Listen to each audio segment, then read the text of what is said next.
जिल्हा परिषद व पंचायत समिती निवडणुकीच्या रणधुमाळीत राष्ट्रवादी काँग्रेस पार्टीचे उमेदवार बाबासाहेब राऊत हे ठामपणे रिंगणात उतरले आहेत। सामान्य जनतेतून आलेले विकासाची स्पष्ट भूमिका असलेले बाबासाहेब राऊत यांनी या निवडणुकीत जनतेसमोर आपला अजेंडा मांडला आहे। शेतकरी, कामगार, युवक, महिला आणि सर्वसामान्य नागरिकांच्या प्रश्नांना प्राधान्य देत विकास, पारदर्शकता आणि लोकहित हाच आपला ध्यास असल्याचे त्यांनी स्पष्ट केले आहे।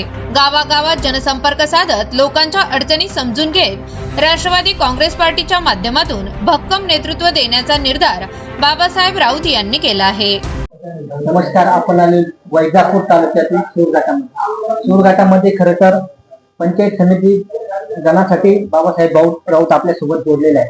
भाऊ, काय सांगाल, तुम्ही निवडणुकीच्या रिंगणात उतरलेले आहे, तुम्ही कोणत्या विकास कामाच्या आधारित निवडणूक लढणार आहात?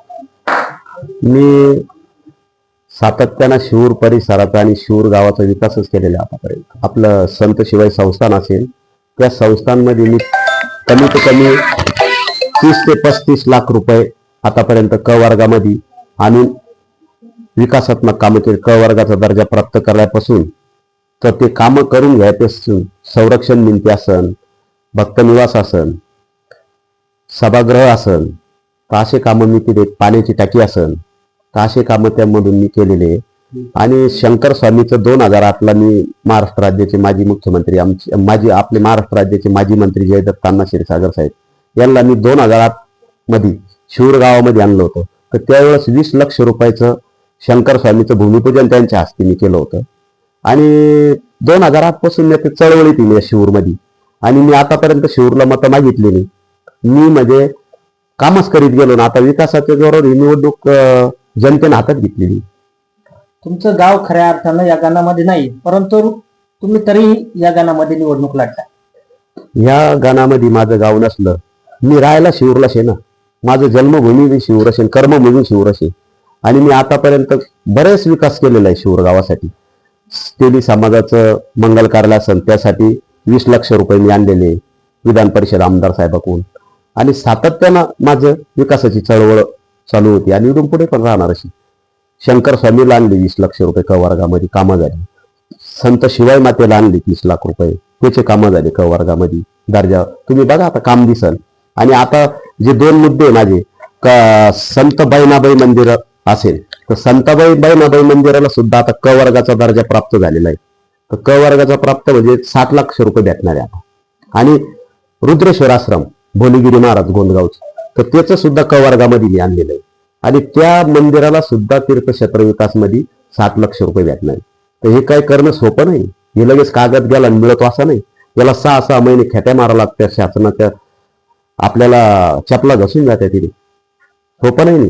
हे जर असं जर एखादा मुद्दा जर 3 उमेदवारामध्ये असेल, पंचायत समिती गणामध्ये जे उमेदवार आहे माझ्यासोबत समोर, तर त्यांच्याकडे जर असं काही एखादा मुद्दा असेल का मंजुरीचा, क वर्गाचा दर्जा मिळाला असेल, त्यांना एखादं दाखवून द्या, ही निवडणूक सोडून देऊ त्यांना।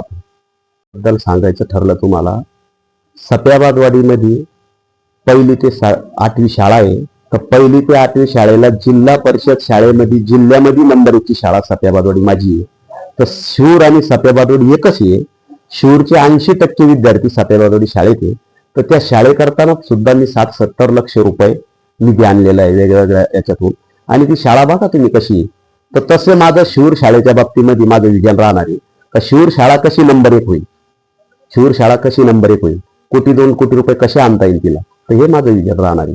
आरोग्यासाठी राहणार आहे, गोरगरिबाच्या कामासाठी राहणार आहे, लाडक्या बहिणीची जे पगार बंद झाली त्याच्यासाठी राहणार आहे, निराधारचे पगार कसे चालू होईल, 2-3 हजार फैली कशा शिवूरच्या चालू होईल, म्हणजे गोरगरीब जनतेसाठी माझं विजन राहणार आहे। आता शिवूर गावामध्ये किती पगार चालू आहे लोकांना, एवढं मोठं शिवूर गाव, 5,000 लोकांना निराधारला पगार चालू पाहिजे। मी हे 2-3 वर्षामध्ये, 2 वर्षात करणारे 5,000 लोकांना शिवूरच्या पगार चालू करून देणार। आणि गणामध्ये माझं कमीत कमी, गणामध्ये जे आपण 14,000 मतदान आहे ना, तर गणामध्ये मी कशा 10,000 ते 7,000 फैलीपर्यंत पोहोचतो, तर पंचायत समिती पगार चालू होतो वृद्धाला। तर हे माझं लक्ष आहे। आपल्यासोबत उमेदवार आहेत, आपण त्यांच्याकडून त्यांची प्रतिक्रिया जाणून घेऊया। तुम्ही कशा प्रकारे काम करणार पंचायत समितीमध्ये? तुम्हाला जर जनतेने संधी दिली तर कशा प्रकारे काम करणार? पहिले गोरगरिबांचे काम करेल, नंतर मग आरोग्याचे जे आहे त्यावर जास्त फोकस करणार। धन्यवाद। मी आकाश गोरे हिंदवणी बैठक.